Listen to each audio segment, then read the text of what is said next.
Olá, sonhadores! Como que vocês estão? Hoje eu vim aqui para conversar com vocês um pouquinho sobre a PLS. Eu tinha conversado com vocês um pouco naquele outro vídeo que eu postei da PCI explicando, né, que é a planilha da Caixa, mas vocês ficaram com muitas dúvidas, fizeram muitos comentários e muito obrigado pelos comentários, aliás, tá ajudando muita gente e a gente espera conseguir ajudar vocês muito mais também. Então eu vim aqui para conversar um pouquinho mais sobre a PLS, tá? Para tirar algumas dúvidas de vocês e também para explicar um pouco melhor ela. Mas antes disso, não esqueçam de se inscrever aqui no canal, de deixar a sua curtida aqui no vídeo para que a gente consiga trazer muito mais conteúdo para vocês sobre esses assuntos, que eu sei que está ajudando muito vocês e isso deixa a gente muito feliz também. Antes de a gente entrar no nosso assunto, roda a nossa vinheta.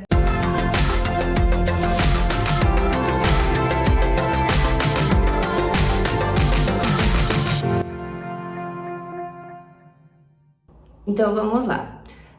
A PLS é a planilha de levantamentos de serviços. Então quando você vai usar ela? Você vai usar quando for solicitar medição, tá? Mas a gente tem que se atentar que quando a gente faz a solicitação da PCI, a gente já coloca lá nos itens, como eu expliquei no outro vídeo. Para quem não assistiu, eu vou deixar o link aqui embaixo. A gente coloca, né, as porcentagens das etapas. Então, a gente não pode solicitar uma etapa diferente. Eu vou mostrar aqui para vocês como que funciona. Vai aparecer aí na tela a planilha. Aqui é a PLS. Esses dados aqui de proposta são os dados que já foram preenchidos aqui na PCI, já vão estar aqui e aí ele já vem importado dessa planilha. Na verdade, o arquivo é um só. Como vocês podem ver, aqui embaixo está a proposta de construção individual, que é a PCI, aqui a PLS e aqui tem a reprogramação de cronograma e a reprogramação de projeto. Mas esses dois eu vou explicar em outro vídeo para vocês, para ficar cada vídeo um assunto e vocês não se perderem muito. E eu também consegui explicar com mais detalhe cada um. Aqui então são os dados que vão vir importados lá da PCI. É importante lembrar que aqui a gente tem que colocar o número do contrato, tá? Na PCI não tem, porque a PCI é uma planilha para você fazer a aprovação do financiamento, né, do projeto e do cronograma, e aí sim o seu cliente vai assinar o contrato. Então aí vai vir o número do contrato e aí quando você for solicitar a primeira etapa, já coloca aqui o número do contrato, que é uma exigência das agências, tá? Então esses itens vai vir importados e aqui são os itens que vocês têm que preencher. Esses itens em roxo, todos eles vocês têm que preencher, tá? A data da contratação, que está lá no contrato também, o término previsto, vamos supor, a gente está estipulando que a obra tenha 4 etapas, ou sejam, 4 meses, cada mês é uma etapa, tá? Você tem até 30 dias para solicitar a liberação ou para solicitar a visita do engenheiro. Quando que tem visita do engenheiro? Com 30% e 80% de obra, né, concluída, de etapa concluída. Quando atingir esses dois itens, vocês vão ter a visita do engenheiro. Quando não, é só feita a liberação da porcentagem que você está solicitando. Então, voltando lá, vamos supor que a gente assinou o contrato hoje, dia 17 de junho. Então, se a obra tem 4 etapas, então vai ser 17 de julho, 17 de agosto, 17 de setembro, outubro e novembro. São 4 meses de obra. Então vai acabar no dia 17 de novembro. Então a gente preenche aqui o final previsto, que é referente à data de assinatura e as medições que a gente solicitar. A data do levantamento, no caso se a gente estaria solicitando a etapa hoje no dia 17, né, de julho. Aqui são algumas perguntas que vocês precisam responder. Se a obra está sendo executada nas condições mínimas, aí é só responder que sim. Se a placa tá na obra, isso daqui é uma exigência da Caixa. Se a placa não tiver fixada na obra, eles não liberam a etapa, tá? Então, mesmo se for só por liberação, se não tiver visita do engenheiro, nas fotos, que aqui embaixo eu vou mostrar para vocês que tem fotos, tem que ter a placa da obra, tá? Qual que é essa placa? É uma placa que a Caixa entrega no dia da assinatura do contrato. É um adesivo, na verdade, e aí você cola em alguma placa e afixa lá na obra. Tem que ser que tá lá especificando, né? Se é o Minha Casa Minha Vida, se é o SBPE, mas está especificando que aquela obra está sendo executada perante ao financiamento da Caixa, tá? Então, essa é uma exigência da Caixa, tem que estar lá fixada a placa. Aí você coloca que sim. O alvará está válido sim, porque a gente não consegue mais fazer aprovação de financiamento sem o alvará, tá? Nenhum tipo, antes a gente conseguia solicitar, porque aqui, vamos por aqui na nossa cidade, eles têm até 30 dias para estar liberando o alvará. E o projeto aprovado, né? Esse é o prazo que a prefeitura passa pra gente. Porém, quando antigamente a gente conseguia dar entrada nos dois, a gente dava entrada no financiamento com a planta já finalizada e dava entrada na prefeitura. Enquanto ocorria o processo de assinatura do contrato, era feita a liberação do alvará. Então, quando fosse assinar o contrato, a gente já tinha ali o alvará em mãos. Hoje não. Hoje vocês têm que estar com o projeto aprovado para poder solicitar a vistoria do engenheiro no terreno, para poder solicitar o andamento aí do financiamento, tá? Então, esse foi uma das coisas que mudou com o novo normativo. Então, você coloca aqui sim, que está válido. Projeto e especificações estão sendo cumpridas? Sim.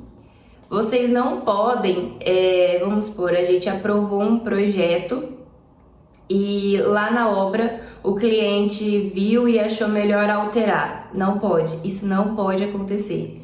Tem que seguir tanto a metragem quadrada que foi aprovada, quanto o projeto. Todas as especificações que estiver dentro do projeto que foi aprovado têm que serem seguidas.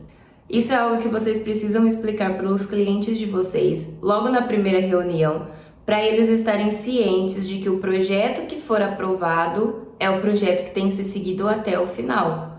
Então isso vocês precisam muito deixar claro para eles, porque já aconteceu de chegar na obra e o cliente querer mudar algumas coisas e a gente não pôde fazer nada, porque realmente não pode mudar, tá? Então deixem isso bem claro para que não ocorra nenhum problema com você e com o cliente de vocês. Os serviços estão sendo executados de modo a prevenir aparecimento de danos futuros? Sim. Vocês precisam executar a obra da maneira mais segura possível, da maneira mais correta possível. Porque se o engenheiro responsável pela última etapa for fazer a última visita e tiver algum dano físico no imóvel, eles não liberam, tá? E isso pode acarretar problemas tanto para vocês quanto para os clientes de vocês. Então é muito importante a obra ser executada da maneira mais correta possível, tá? Aí aqui, essa parte aqui, ela é atualizada automático, tá? Quando você coloca aqui a data da contratação e o término previsto e a data da vistoria, ela já coloca aqui qual que é a etapa. A situação da obra também é automático, se ela estiver adiantada, se ela estiver atrasada, é referente às datas que vocês colocarem aqui. Se a obra estiver atrasada, muito provável que o engenheiro que for fazer a fiscalização vai pedir uma reprogramação, tá? Mas isso eu vou explicar em outro vídeo para vocês. Então acompanhem aqui o canal, não esqueçam de seguir a gente aqui. Observações. Se você tiver alguma observação para falar sobre a obra ou sobre a etapa, já aconteceu em cima, quando foi feito reprogramação do cronograma, referente à obra estar atrasada, teve uma obra nossa, por exemplo, que demorou para sair o alvará na prefeitura. Eles estavam com atualização de sistema lá na prefeitura, então demorou mais do que 30 dias para fazer a liberação. E sem o alvará a gente não pode começar a obra. Então isso acabou atrasando o nosso cronograma e já estava com um cronograma aprovado. Quando nós fomos solicitar a primeira medição, o engenheiro, a Caixa, na verdade, né, pediu a reprogramação. Nós fizemos a reprogramação, deu tudo certo, porém, a data da contratação continuou a mesma e o término previsto mudou por causa disso. Então, ali embaixo, na hora que foi fazer a etapa, não batia com a etapa que a gente estava solicitando. Então, aí aqui embaixo a gente colocou observação todas as vezes que a gente foi solicitar a medição, que já tinha sido feita a reprogramação, que a etapa solicitada era de número tal, e aí a gente colocou todas essas informações aqui e não tivemos problema nenhum, porque a gente já explicou a situação que estava acontecendo. Aqui do lado fica a parte dos serviços executados. Como eu expliquei para vocês no outro vídeo, nós utilizamos a PIFUI, que é a antiga planilha da Caixa, para fazer o nosso levantamento, tá? Nosso levantamento de serviços. Por quê? Teve muitas pessoas que já, assim que teve a oportunidade, fez a sua própria planilha, mas a gente utilizou essa planilha durante muitos anos e a gente se adaptou muito bem a ela. Então, nós continuamos utilizando a PIFUI para fazer o nosso levantamento de serviços e o levantamento de custos, e depois a gente passa, né, lá para PCI e para PLS. Aqui, ó, a gente separou todas as etapas, né, que seria 100% de infraestrutura, 100% de serviços preliminares, que seria a parte de aprovação de projeto, documentação e tudo mais, esquadria 75, paredes e painéis. A gente separou os itens, né, da obra, separamos todos aqui pelas porcentagens que seria concluída em cada etapa. E aqui no final dá o valor total. Quando a gente vai passar aqui para PLS, a gente tem que passar igual a gente aprovou lá na Caixa, né, na PCI, como eu expliquei para vocês, porque aqui na PCI, eu vou relembrar vocês, que aqui tem as etapas, tá vendo? Na primeira etapa tá constando 31,86. Aqui a gente tem que constar o mesmo valor, tá? Então é isso que a gente tem que se atentar. Aí nós colocamos aqui todas as porcentagens, né? Passamos as porcentagens para cá e dá o valor total da etapa. No caso, essa etapa teria vistoria, porque passou dos 30%. Então essa etapa teria vistoria. Aqui embaixo fica o relatório fotográfico, tá? As imagens têm que ser datadas e com as coordenadas geográficas. Eu vou deixar uma foto aqui na tela para vocês do aplicativo que a gente usa, tá? Mas eu acredito que tem alguns outros aplicativos também, é que a gente se adaptou muito bem a ele supre as nossas necessidades e nunca deixou a gente na mão, então a gente continua com ele. E vocês têm aqui 12 fotos para vocês colocarem. Eu vou dar uma dica para vocês, né?